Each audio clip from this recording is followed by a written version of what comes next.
Hello प्यारे बच्चों, welcome to my YouTube channel. स्वागत है आप सबका study with Usha ma'am channel पे। आज हम 10th क्लास का मिड टर्म के लिए जो क्वेश्चन पेपर है जो डी की तरफ से है उसको हम सॉल्व करेंगे। ठीक है, आपको अपने एग्जाम में इसी तरह के क्वेश्चन आपको देखने के लिए मिलेंगे जिस तरीके से ये पेपर आया हुआ है। ठीक है, चलिए स्टार्ट करते हैं। फर्स्ट क्वेश्चन है हमारा कि उचित विकल्प की सहायता से रिक्त स्थान की पूर्ति कीजिए। जेम्स वॉट ने डैश द्वारा बनाए गए भाप के इंजन में सुधार किया। Option A Newcomen, B new worker, C new social, D Matthews Boulton. तो आंसर है इसका ए न्यू कॉमन। ठीक है, यानी कि जेम्स वॉट ने जो इंजन बनाया था उसमें जो सुधार किया तो किसने किया था, वो किया था न्यू कॉमैन ने। ठीक है, क्वेश्चन नंबर 2, गलत कथन की पहचान कीजिए। देखिए क्वेश्चन को ना सही तरीके से पढ़ना बहुत जरूरी है क्योंकि इसमें से हमें गलत पूछा तो हमें गलत बताना है कि इन चार में से कौन सा गलत है। फर्स्ट ऑप्शन है आपका कि बंकिम चंद्र चट्टोपाध्याय ने वंदे मातरम की रचना की। ठीक है, बी महात्मा गांधी ने चंपारण में नील किसानों के आंदोलन का नेतृत्व किया। सी पंडित जवाहरलाल नेहरू ने हिंद स्वराज नामक पुस्तक की रचना की थी। डी नटेशा शास्त्री ने द फोकलर्स ऑफ सदर्न इंडिया के नाम से तमिल लोक कथाओं का संकलन किया था।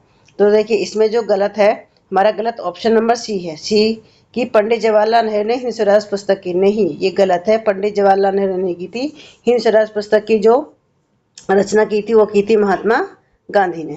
ठीक है, इसके बाद है क्वेश्चन नंबर 3, जूस एपिमेसनी के संदर्भ में कथन को पढ़कर सही विकल्प का चयन कीजिए। पहला है कि मैसनी को लुगारिया में क्रांति करने के कारण बहिष्कृत किया गया। सेकंड, मैसनी यंग इटली व यंग यूरोप नामक संगठन का गठन किया। सी थर्ड है कि मैसी ने मैटरनिटी को सामाजिक व्यवस्था का सबसे खतरनाक दुश्मन बताया। तो ऑप्शन है हमारे पास ए केवल एक सही है, बी केवल 2 ठीक है, सी 1 और 2 ठीक है और डी 1, 2 और 3 ठीक है। तो इसमें हमारे जो तीनों ऑप्शन दे रखे हैं जूसेप मैसनी के बारे में, ये तीनों ही ऑप्शन बिल्कुल सही हैं। ठीक है, इसके बाद हमारा क्वेश्चन नंबर 4 कि भारतीय राष्ट्रीय कांग्रेस के किस अधिवेशन में पूर्ण स्वराज की मांग को स्वीकार किया गया। Option A Karachi, B Lahore, C Madras, D Nagpur. तो आंसर है बी लाहौर। ठीक है, जो लाहौर अधिवेशन हुआ था उसमें कांग्रेस के द्वारा पूर्ण स्वराज की मांग को स्वीकार किया गया था। ठीक है, क्वेश्चन नंबर 5 कि बागानों में काम करने वाले लोगों को महात्मा गांधी के विचार एवं स्वराज को लेकर अपनी अवधारणा थी। ठीक है, तो कथन की समीक्षा कीजिए। तो आंसर है कि बागानों में काम करने वाले लोगों के लिए स्वराज का अर्थ केवल राजनीतिक स्वतंत्रता नहीं था बल्कि उस सीमित दायरे में स्वतंत्र रूप से घूमने का अधिकार, अपने गांव से जुड़े रहना और वर्षों की मेहनत के बाद अपने घर लौटने का अधिकार था। ठीक है, उन्होंने असहयोग आंदोलन के दौरान गांधी जी के स्वराज के विचार को समझा कि उन्हें अपने गांव में जमीन और बेहतर जीवन मिलेगा। ठीक है, देखिए ये क्वेश्चन ना आपका 2 नंबर का था तो आप इतना लिखेंगे तो आपको इसमें पूरे 2 नंबर मिल जाएंगे। अभी क्वेश्चन नंबर 6 ये आपका 3 नंबर का है। देखिए जो हमें आंसर लिखना होता है ना वो हमें मार्क्स को देख के लिखना होता है कि हमें कितने मार्क्स का क्वेश्चन हमसे पूछा और हमें किस तरीके से आंसर को उसको लिखना है। ठीक है, तो क्वेश्चन नंबर 3 है कि भारत के स्वतंत्रता संग्राम में विभिन्न जाति, धर्म एवं भाषा के लोगों में किस प्रकार सामूहिक अपनेपन का भाव विकसित। देखिए ये इस तरह का क्वेश्चन आपसे हर साल सीबीएसई में पूछा जाता है, फाइनल में पूछा जाता है। पिछले बार भी इसी तरह से इसी से मिलता जुलता क्वेश्चन आपसे पूछा गया था। ठीक है, तो आंसर है कि भारतीय स्वतंत्रता संग्राम के दौरान विभिन्न जातियों, धर्मों और भाषाओं के लोगों में सामूहिक अपनेपन की भावना कई कारकों से विकसित हुई। पहला है एकजुट और संघर्ष और उद्देश्य। ठीक है, कि अंग्रेजों के खिलाफ लड़ाई ने विभिन्न पृष्ठभूमि के लोगों को एक समान लक्ष्य के लिए मिलकर काम करने का अवसर दिया जिससे उनके बीच एक साझा पहचान और उद्देश्य की भावना विकसित हुई। दूसरा है राष्ट्रवाद का प्रसार। राष्ट्रवाद के विकास ने लोगों को यह सोचने के लिए प्रेरित किया कि वे सभी एक ही राष्ट्र का हिस्सा है। थर्ड पॉइंट है आंदोलनों में भागीदारी। असहयोग आंदोलन, सविनय अवज्ञा आंदोलन और भारत छोड़ो आंदोलन जैसे विभिन्न आंदोलनों ने सामूहिकता को बढ़ावा दिया। ठीक है, अब हमारा क्वेश्चन नंबर 7। देखिए ये जो क्वेश्चन है आपके 5-5 नंबर के, तो इसमें आपको अच्छे से लिखना होगा। 5 नंबर का है। फर्स्ट है कि क्रांतिकारी फ्रांस उदारवादी प्रजातंत्र का पहला राजनीतिक प्रयोग था, कथन का मूल्यांकन कीजिए। अथवा है कि जर्मनी के एकीकरण की प्रक्रिया का वर्णन कीजिए। तो आंसर है यह कथन कि क्रांतिकारी फ्रांस उदारवादी प्रजातंत्र का पहला राजनीतिक प्रयोग था आंशिक रूप से सत्य है। ठीक है, कथन का हमें मूल्यांकन करना है तो इसमें सबसे पहले इसके सकारात्मक पहलू ठीक है, यानी उदारवादी प्रयोग का। तो पहला है कि इसमें व्यक्तिगत स्वतंत्रता और अधिकार। फ्रांसीसी क्रांति ने अधिकारों की घोषणा के माध्यम से व्यक्तिगत स्वतंत्रता, संपत्ति के अधिकार और कानून के विचारों को बढ़ावा दिया। ठीक है, सेकंड पॉइंट है हमारा कि प्रतिनिधित्व का अधिकार। 1791 के संविधान ने जनता को वोट देने और निर्वाचित होने का अधिकार प्रदान किया, जो उदारवादी लोकतंत्र का एक महत्वपूर्ण पहलू था। थर्ड है आधुनिक राष्ट्रवाद। क्रांति ने एक आधुनिक राष्ट्र राज्य की भावना को जन्म दिया। ठीक है, अब बात करते हैं सीमित और नकारात्मक पहलू। पहला है इसमें सीमित अधिकार। यह एक प्रमुख कमी थी। क्रांतिकारी फ्रांस में केवल संपत्ति वाले पुरुषों को ही वोट देने और निर्वाचित होने का अधिकार प्राप्त था। सेकंड है अस्थिरता। क्रांति का दौर राजनीतिक अस्थिरता और हिंसा का भी दौर रहा। ठीक है, अब निष्कर्ष है कि फ्रांसीसी क्रांति उदार लोकतंत्र की दिशा में एक महत्वपूर्ण और प्रारंभिक कदम थी, जिसने उदारवादी विचारों को स्थापित करने में महत्वपूर्ण भूमिका निभाई। ठीक है, अब हमारा अथवा वाला क्वेश्चन है कि जर्मनी के एकीकरण की प्रक्रिया का वर्णन कीजिए। तो आंसर है जर्मनी के एकीकरण की प्रक्रिया। फर्स्ट पॉइंट है कि प्रारंभिक स्थिति 19वीं सदी के मध्य में जर्मनी विभिन्न स्वतंत्र राज्यों में बटा हुआ था, जिनमें से प्रत्येक का अपना शासक और हित था। ठीक है, दूसरा बिस्मार्क का नेतृत्व। ऑटोमन बिस्मार्क ने पिरसा के मंत्री राष्ट्रपति के रूप में जर्मनी के एकीकरण का नेतृत्व किया। थर्ड है युद्धों की श्रृंखला। 7 वर्षों के दौरान ऑस्ट्रिया, डेनमार्क और फ्रांस से 3 युद्धों में पिरसा की जीत हुई और एकीकरण की प्रक्रिया पूरी हुई। फोर्थ पॉइंट कि जर्मन सम्राट का राज्याभिषेक। 18 जनवरी 1871 को वर्साई के दक्षिण कक्ष में पिरसा के राजा विलियम प्रथम को जर्मनी का सम्राट घोषित किया गया। फिर है पांचवा प्रभावी परिणाम। इस एकीकरण ने यूरोप में एक नई और शक्तिशाली शक्ति के रूप में जर्मनी का उदय किया। ठीक है, अब हमें देखिए ये पैराग्राफ पढ़ना है और इस पैराग्राफ को पढ़ के आपको आंसर देने। आप चाहो तो पहले क्वेश्चन देख सकते हो या चाहो तो आप अब से पहले अनुच्छेद को पढ़ सकते हो। तो देखिए कि 17वीं 18वीं शताब्दी में यूरोपीय शहरों के सौदागर उत्पादन के लिए गांव की तरफ रुख करने लगे थे। इसके कारण शहरों और गांवों के बीच एक घनिष्ठ संबंध विकसित हुआ। सौदागर रहते तो शहरों में थे, लेकिन उनके लिए काम ज्यादातर देहात में चलता था। इंग्लैंड के कपड़ा व्यवसायी स्टेपलर्स से ऊन खरीदते थे और उसे सूत काटने वालों के पास पहुंचा देते थे। इससे जो धागा मिलता था उससे बुनकरों, फुलर्स और रंगसाजों के पास ले जाया जाता था। लंदन में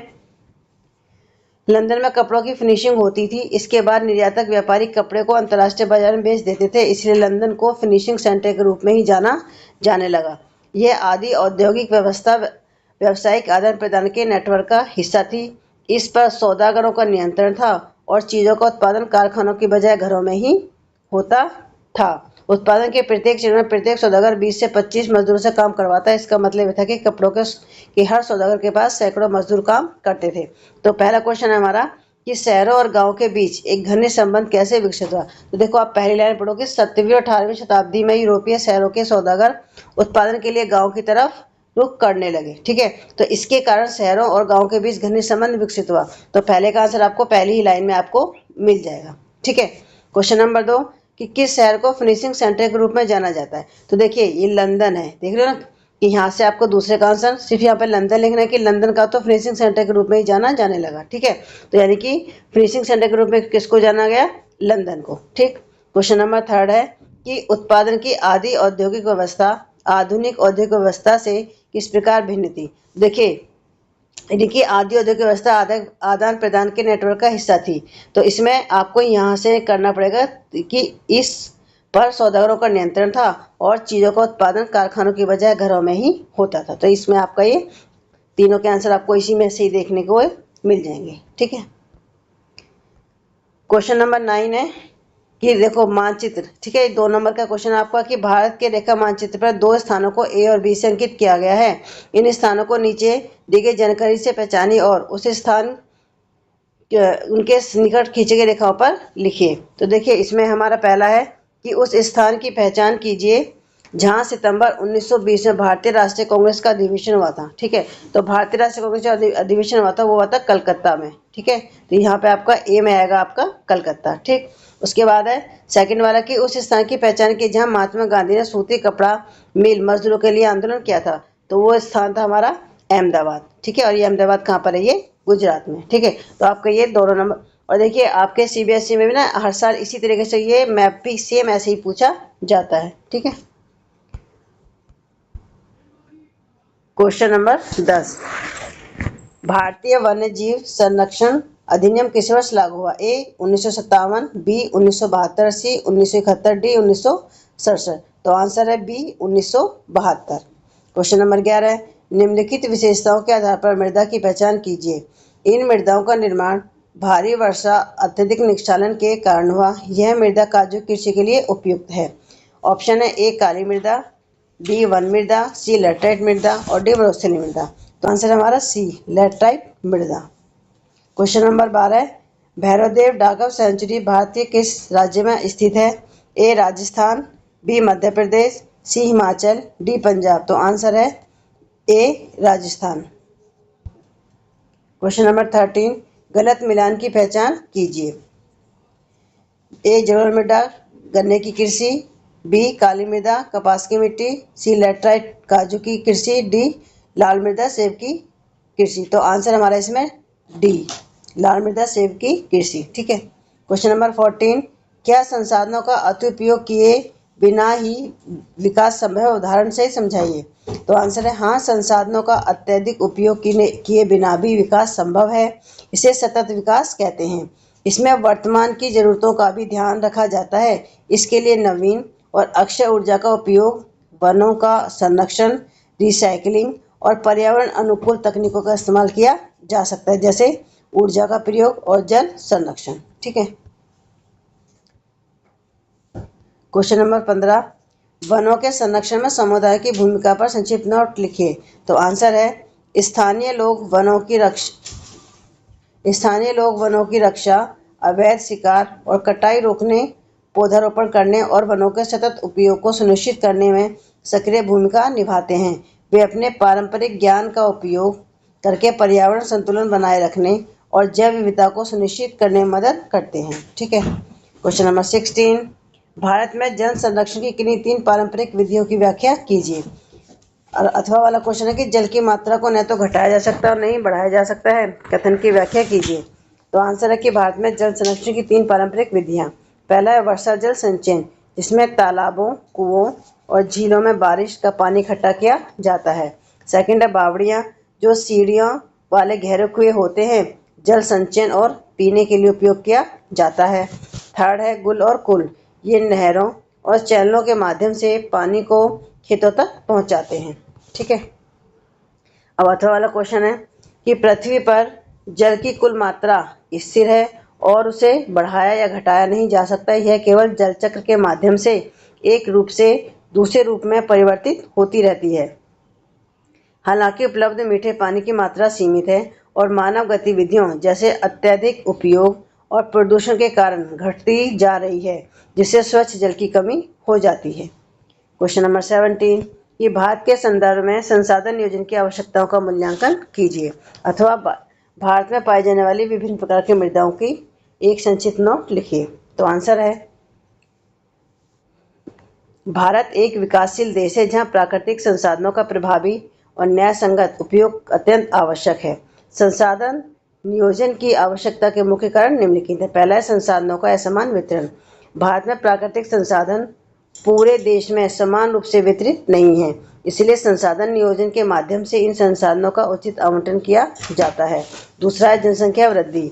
भारत की जनसंख्या तेजी से बढ़ रही है, जिसके कारण संसाधनों पर दबाव बढ़ता जा रहा है। संसाधन नियोजन से संसाधनों का प्रभावी प्रबंधन कर दबाव को कम किया जा सकता है। तीसरा है आर्थिक विकास के लिए संसाधन आवश्यक। संसाधन नियोजन से कृषि, उद्योग और सेवाओं के लिए आवश्यक कच्चे माल और ऊर्जा संसाधनों में की उपलब्धता सुनिश्चित होती है। फोर्थ है पर्यावरण संरक्षण। संसाधनों का उचित नियोजन पर्यावरण संरक्षण में भी मदद करता है, जिससे प्राकृतिक पारिस्थितिकी तंत्र संतुलित रहता है। क्वेश्चन नंबर 5 की सामाजिक न्याय सुनिश्चित करना। संसाधन नियोजन में संसाधनों की समान वितरित होती है, जिससे सामाजिक और क्षेत्रीय समानता को कम किया जा सकता है। ठीक है, फिर इसका अथवा वाला क्वेश्चन कि भारत में पाई जाने वाली प्रमुख मिट्टियाँ। फर्स्ट है हमारा जलोढ़ मिट्टी, नदियों द्वारा लाए गए अवसादों से बनती है, जिसमें गाद, रेत, चिकनी मिट्टी और बजरी के कण पाए जाते हैं और यह बहुत उपजाऊ मिट्टी है। सेकंड, काली मिट्टी, लावा चट्टानों के टूटने से बनती है, पानी सोखने की क्षमता अच्छी होती है, इसे काली कपास की मिट्टी भी कहते हैं और कपास की खेती के लिए सबसे अच्छी मानी जाती है। थर्ड, लाल और पीली मिट्टी, शुष्क वातावरण के चट्टानों के टूटने से बनती है, आयरन ऑक्साइड की उपस्थिति के कारण इसका रंग लाल होता है। गेहूं, कपास, तिलहन आदि की खेती के लिए उपयोगी है। नंबर 4, लैटराइट मिट्टी, यह एक ऐसी मिट्टी है जो भारी वर्षा वाले क्षेत्रों में बनती है। इसमें चूना और नाइट्रोजन की कमी होती है। चाय, कॉफी, मसाले, काजू जैसी फसलों के लिए उपयुक्त है। पांचवा है मरुस्थलीय मिट्टी, मुख्य रूप से शुष्क और अर्ध शुष्क क्षेत्रों में पाई जाती है। इसमें रेत की मात्रा अधिक होती है। ठीक है, अब क्वेश्चन नंबर 18 देखिए, इसमें मैप दे रखा है। ठीक है, कि भारत के इसी रेखा मानचित्र में निम्नलिखित में से किन्हीं तीन को उपयुक्त चिन्हों के माध्यम से अंकित कीजिए, उनके नाम लिखिए। ठीक है, इसमें 4 है, मैंने चारों के चारों आपके मैप में लगा दिए और आपको सिर्फ 3 पूछे हैं। ठीक है, पहला है सलाल बांध, तो ये रहा आपका इधर सलाल बांध। दूसरा आपका टिहरी बांध, तीसरा आपका हीराकुंड, ये आपका हीराकुंड, और चौथा आपका नागार्जुन। ठीक है, क्वेश्चन नंबर 19, 1956 के कानून के द्वारा श्रीलंका में किस धर्म को संरक्षण प्रदान किया गया? ए जैन धर्म, बी इस्लाम धर्म, सी ईसाई धर्म और डी बौद्ध धर्म। तो आंसर है डी बौद्ध धर्म। क्वेश्चन नंबर 20, नीचे दिए गए प्रश्न में 2 प्राकथन दिए गए हैं, एक अभिकथन ए और दूसरा कारण आर। कथनों को पढ़िए और सही विकल्प का चयन कीजिए। अभिकथन ए, भारत में महिलाओं में साक्षरता की दर पुरुषों की अपेक्षा अभी भी कम है। कारण कि भारतीय समाज अभी भी पितृ प्रधान है।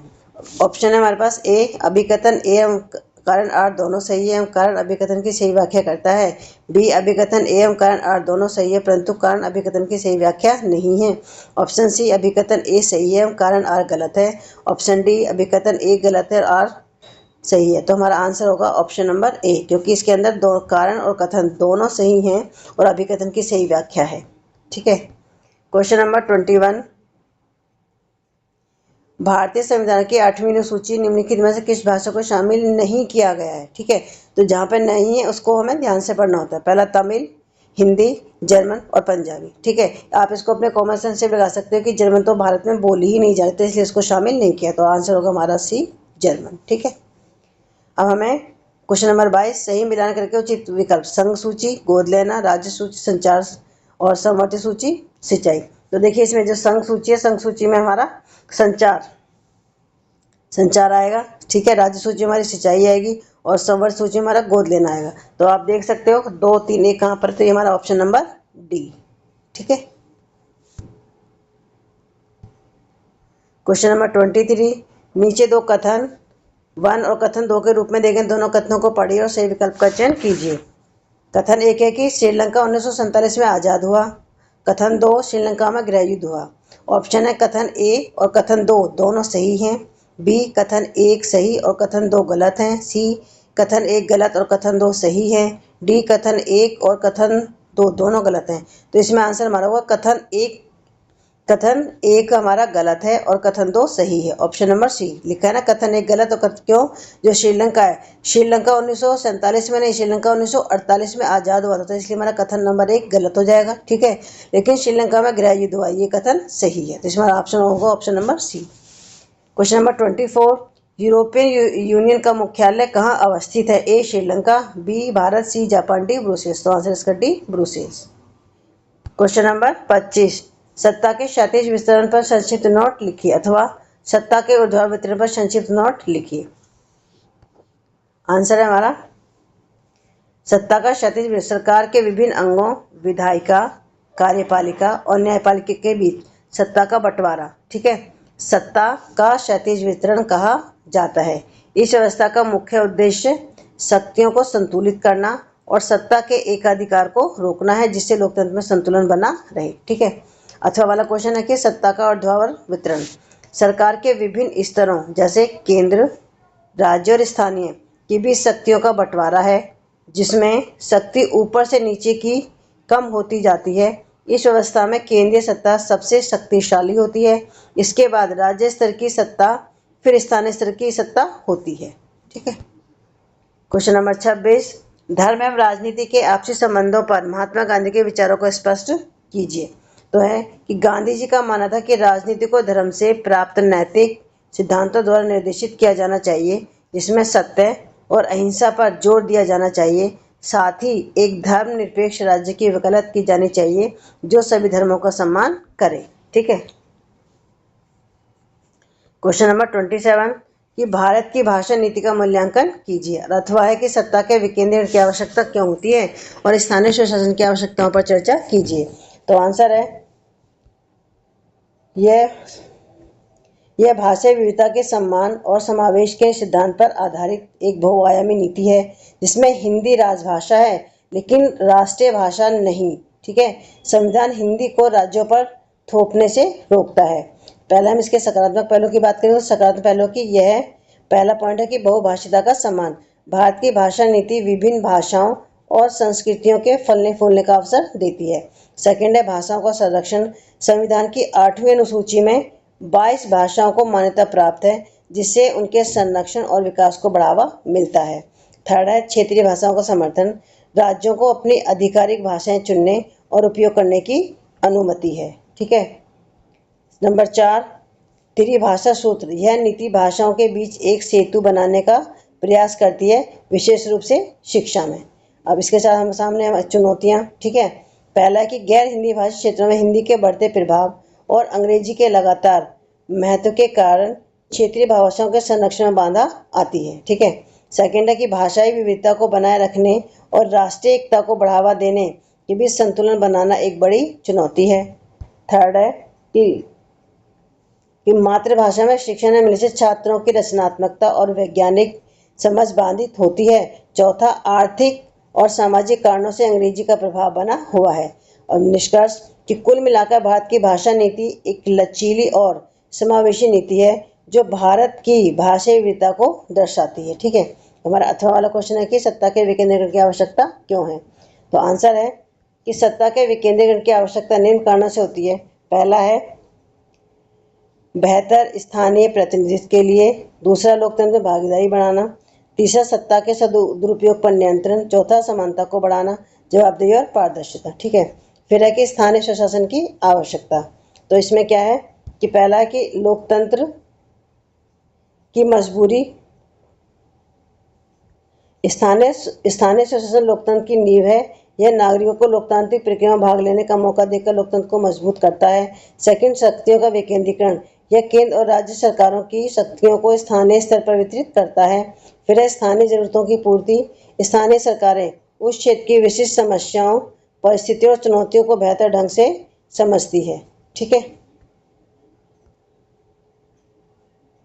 क्वेश्चन नंबर 28, अनुच्छेद को पढ़कर पूछे गए प्रश्नों के उत्तर दीजिए। जब हम स्कूली परीक्षाओं के परिणाम पर गौर करते हैं, देखते हैं कि कई जगह लड़कियों ने बाजी मार ली और कई जगह उनका प्रदर्शन लड़कों से बेहतर नहीं तो कमतर भी नहीं, लेकिन आगे की पढ़ाई के दरवाजे उनके लिए बंद हो जाते हैं, क्योंकि माँ बाप अपने संसाधनों को लड़की लड़के दोनों पर बराबर खर्च करने की जगह लड़कों पर ज़्यादा खर्च करना पसंद करते हैं। इस स्थिति के चलते अब भी ऊंची तनख्वाह वाले और ऊंचे पदों पर पहुंचने वाली महिलाओं की संख्या बहुत ही कम है।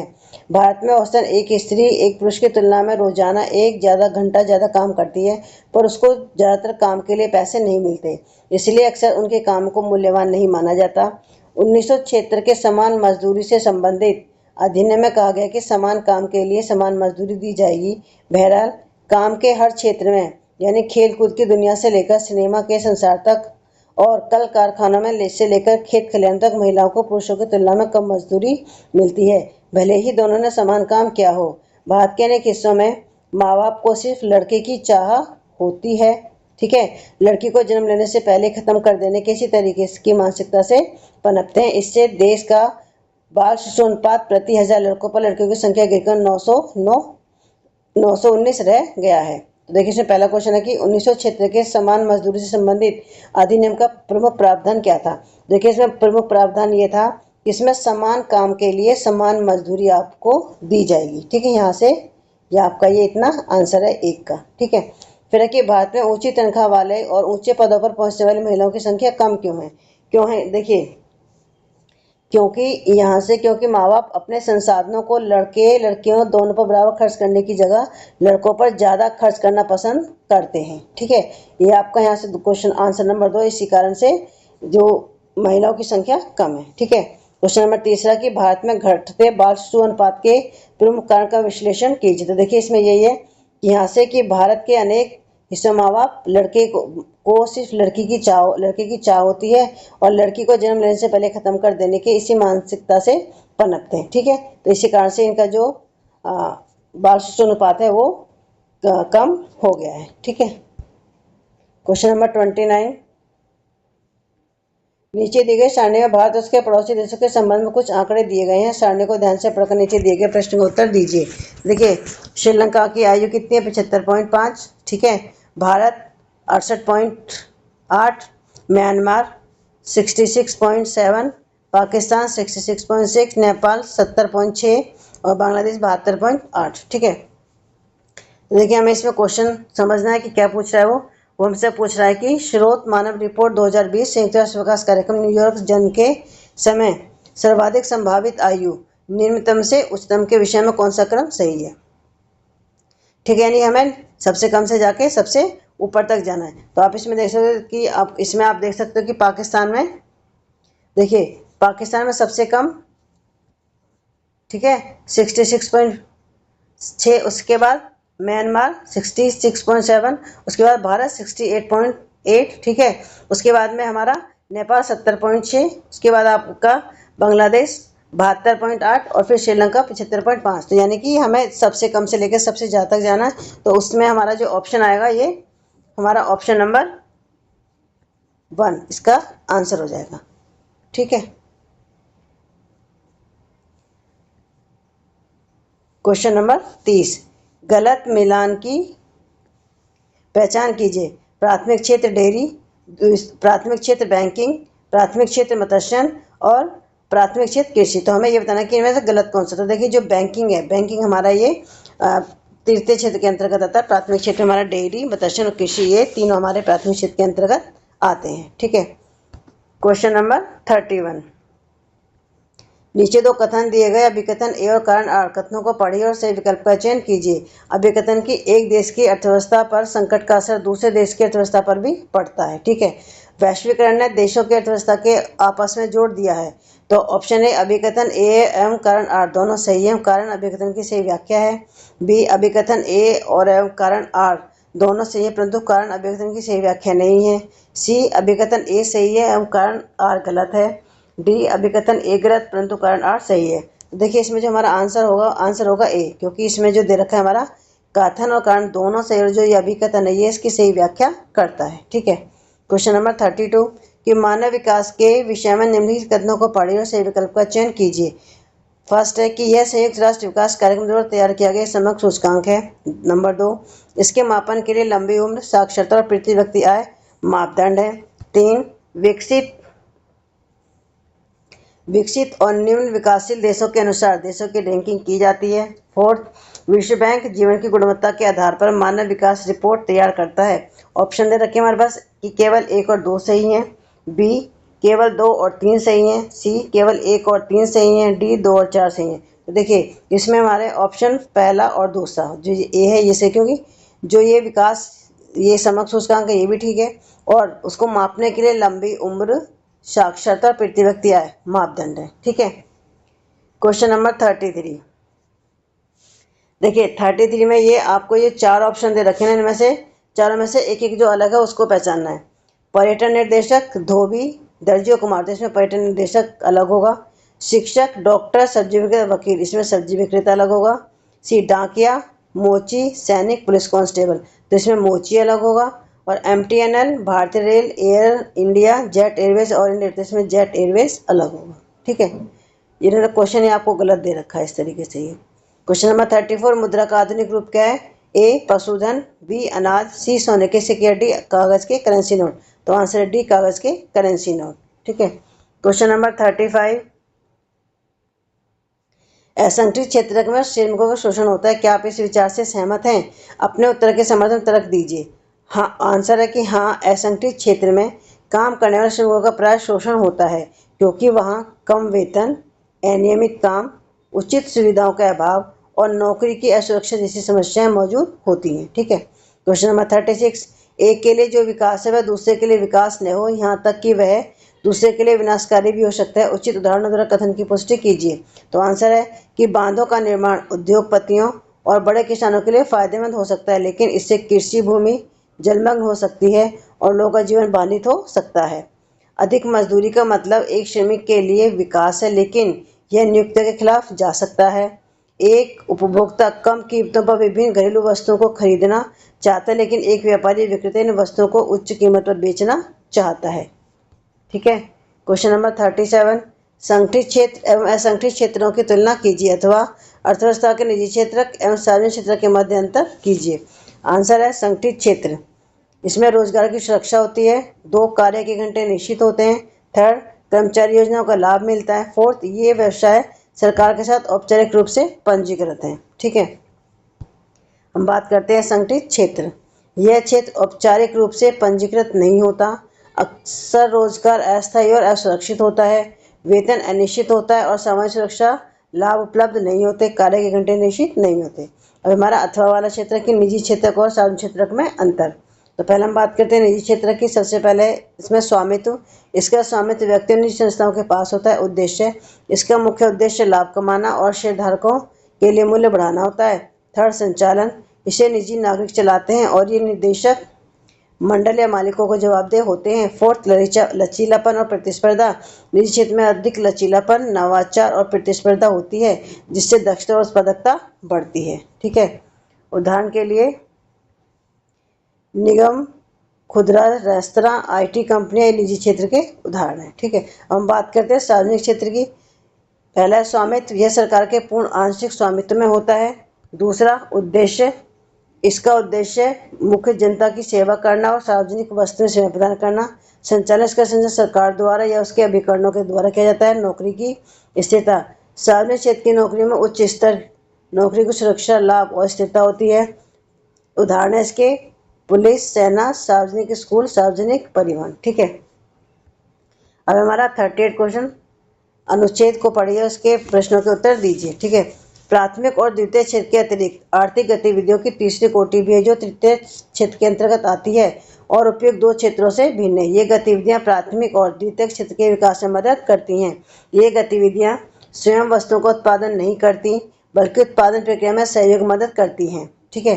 प्राथमिक और द्वितीय क्षेत्र द्वारा उत्पादित वस्तुओं को थोक, खुदरा विक्रेताओं को बेचने के लिए ट्रकों और ट्रेनों द्वारा परिवहन करने की जरूरत पड़ती है। कभी कभी वस्तुओं को गोदाम में भंडारित करने की आवश्यकता होती है। हमें उत्पादन एवं व्यापार में सहजता के लिए टेलीफोन पर दूसरों से बातचीत करने या प्रचार बैंकों से ऋण लेने की आवश्यकता होती है। परिवहन, भंडारण, संचार, बैंक आदि तृतीय सेवा कुछ उदाहरण हैं। ठीक है।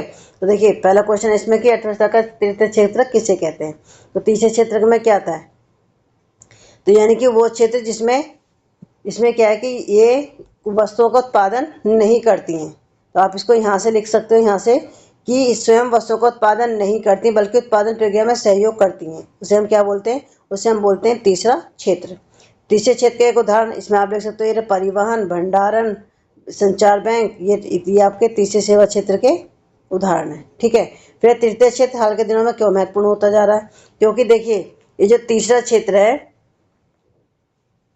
ये तीसरा क्षेत्र इसलिए महत्वपूर्ण है क्योंकि ये प्राथमिक और द्वितीय क्षेत्र को सेवाएं प्रदान करता है। ठीक है। तो देखिए, ये हमारा 10th क्लास का मिड टर्म के लिए सैम्पल पेपर था। आपको समझ में आ गया होगा। और प्लीज़ आप कमेंट जरूर करें कि आपको क्वेश्चंस के आंसर किस तरीके से लगे। और प्लीज़ मेरे चैनल को लाइक और सब्सक्राइब जरूर करें, साथ ही और बच्चों को भी शेयर करें, ताकि और बच्चों को भी इसका फ़ायदा मिल सके। ठीक है। तो आज की वीडियो के लिए बस इतना ही। मिलते हैं आपसे नेक्स्ट वीडियो में। Thank you.